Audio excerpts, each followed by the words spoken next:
मित्रों, स्वागत है आपका हमारे YouTube चैनल परीक्षा मेंटर पे।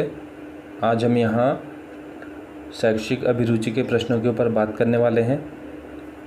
यहाँ पे कुल मिला के 15 प्रश्न होंगे शैक्षिक अभिरुचि के, जो कि 2019 के पेपर में पूछे गए थे और यह पेपर TGT सोशल साइंस का है।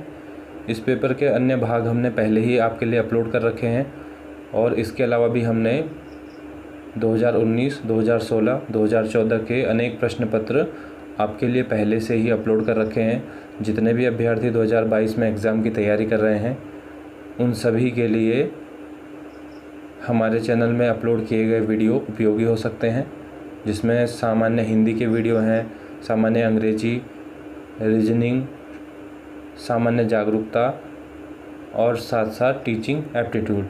इसके हमने बहुत सारे वीडियो पहले ही अपलोड कर रखे हैं। यहाँ हम शैक्षिक अभिरुचि यानी टीचिंग एप्टीट्यूड के प्रश्नों के ऊपर बात करने वाले हैं। तो देखते हैं इस प्रश्न पत्र में कैसे प्रश्न पूछे गए हैं, तो आप इस वीडियो को अंत तक ज़रूर देखें।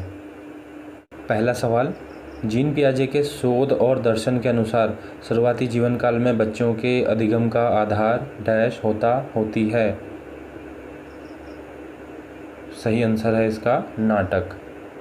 कला, अभिव्यक्ति, आनंद और नाटक, 4 ऑप्शन थे, जिसमें से नाटक सही आंसर है। निम्नलिखित में से कौन सा समाज का एक झूठा पितृसत्तात्मक दृष्टिकोण है? 4 ऑप्शन आप देखिए। तो इसका जो सही आंसर होगा, महिलाएं मुख्य रूप से माँ और गृहिणी होती हैं, कुछ महिलाएं ही काम पर जाती हैं। तो ये ऑप्शन सही नहीं है। पितृसत्तात्मक दृष्टिकोण का यह समाज का झूठा रूप है। तो चौथा ऑप्शन यहाँ सही होगा। आप सभी ऑप्शन को ज़रूर देखें। अगला प्रश्न, यदि किसी शिक्षक की कक्षा में कम से मध्यम विकलांगता वाले छात्र हैं, तो मानक प्रतिक्रियाओं के अनुसार उस शिक्षक को न्यूनतम कितने दिनों के प्रशिक्षण की आवश्यकता होती है? निरंतर जारी प्रशिक्षण, 1 से 2 सप्ताह, 1 साल, 1 हफ्ता। सही आंसर है इसका 1 से 2 सप्ताह। बच्चे डैश अवधि के अंत तक मानसिक प्रतिनिधित्व वाली गतिविधियों जैसे कि बहाने करना आदि में संलग्न होने में सक्षम हो जाते हैं। सही आंसर इसका ज्ञानेंद्रिय या सेंसी मोटर। गणित पढ़ाने की रचनात्मक पद्धति को लागू करते समय शिक्षक की क्या भूमिका होती है? यह सुनिश्चित करना कि छात्र अपने मन से ज्ञान प्राप्त करने की प्रक्रिया का हिस्सा बने। चौथा ऑप्शन सही होगा। अन्य ऑप्शन भी आप ज़रूर देखिए, ताकि आपको भी अंदाज़ा लगे कि किस तरह के ऑप्शन आपके एग्ज़ाम में हो सकते हैं और कौन सा ऑप्शन सही हो सकता है। बच्चों के लिए निःशुल्क और अनिवार्य शिक्षा का अधिकार RTE अधिनियम 2009 के अनुसार वर्तमान कक्षाओं में शिक्षक को ऐसी गतिविधियाँ शिक्षण कार्य डिज़ाइन करने चाहिए जो सभी शिक्षार्थियों को एक विषम कक्षा में संलग्न और डैश करें। ऑप्शन देखिए, चुनौती पैदा, रुचि पैदा, उत्तेजित, उत्साहित। सही आंसर होगा चुनौती पैदा। राष्ट्रीय शिक्षा नीति NEP 2016 के मसौदे के अनुसार उच्च शिक्षा प्रणाली की न्यून विश्वसनीयता का क्या कारण है? शिक्षा प्रणाली के अधिकतर कोर्स या उत्पादों का छात्रों को रोजगारपरक शिक्षा देने में सक्षम न करना। तो ये इसका न्यूनतम विश्वसनीयता का कारण है। यह कथन किसने कहा था? किसी भी छात्र के विकास के लिए और उसके व्यक्तित्व को पूरी तरह से विकसित करने के लिए साहित्य, संगीत और कला तीनों जरूरी होते हैं। रविंद्रनाथ टैगोर का यह कथन है। सभी बच्चों से एक जैसा उत्तर प्राप्त करने पर जोर देने के क्या विपरीत प्रभाव हो सकते हैं? बच्चों की अपनी समझ और कल्पना के विकास में बाधा पड़ेगी। ये इसका सही आंसर होगा। अन्य ऑप्शन यहाँ देख लेते हैं। बच्चे कक्षा में बोलने से हिचकेंगे। यह बच्चों को एक दूसरे से नकल करने के लिए प्रोत्साहित करेगा। यह बच्चों को शिक्षकों की बात सुनने के लिए प्रति हतोत्साहित करेगा। बच्चों की अपनी समझ और कल्पना के विकास में बाधा पड़ेगी। तो सबसे उचित आंसर चौथा वाला है।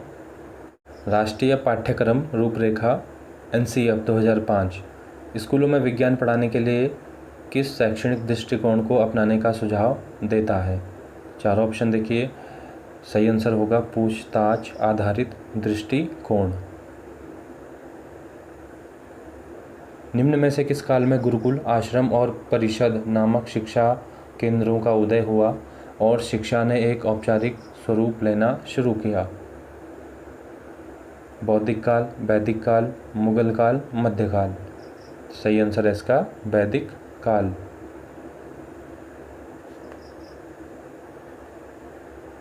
एक शिक्षक ने अपने विज्ञान के छात्रों को गृह कार्य के रूप में निम्न गतिविधियां करने के लिए कहा। दी गई गतिविधियों में से किस गतिविधि के लिए छात्रों को स्थानीय सामग्री का उपयोग करना चाहिए?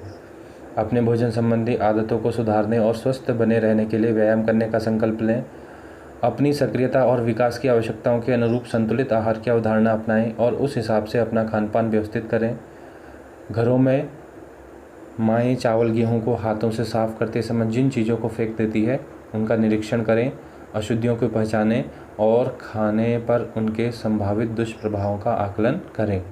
समाचार पत्रों, पत्रिकाओं और इंटरनेट के माध्यम से भोजन की कमी से जूझ रहे देशों, इसके कारणों और प्रभावों के बारे में जानकारी इकट्ठा करें।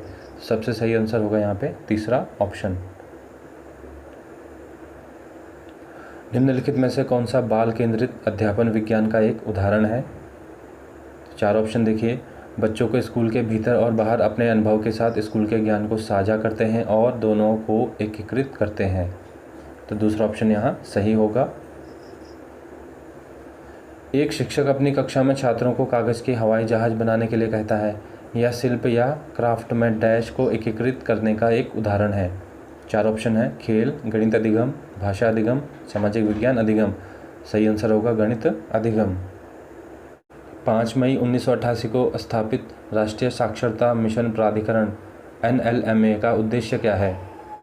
लोगों को निष्पक्षता और समानता के बारे में जागरूक करना, शैक्षिक नीतियों का बेहतर कार्यान्वयन करने के लिए शैक्षिक संगठनों का पुनर्गठन करना, वयस्क शिक्षा में गंभीरता और इसकी आवश्यकता की नवीन भावना का संचार करना, सभी के लिए शिक्षा की नीति को एक नए उत्साह से लागू करना।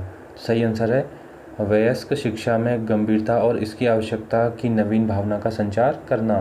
तो ये राष्ट्रीय साक्षरता मिशन प्राधिकरण का उद्देश्य है। तो मित्रों, शैक्षिक अभिरुचि के ये प्रश्न आपको कैसे लगे आप हमें ज़रूर बताइए।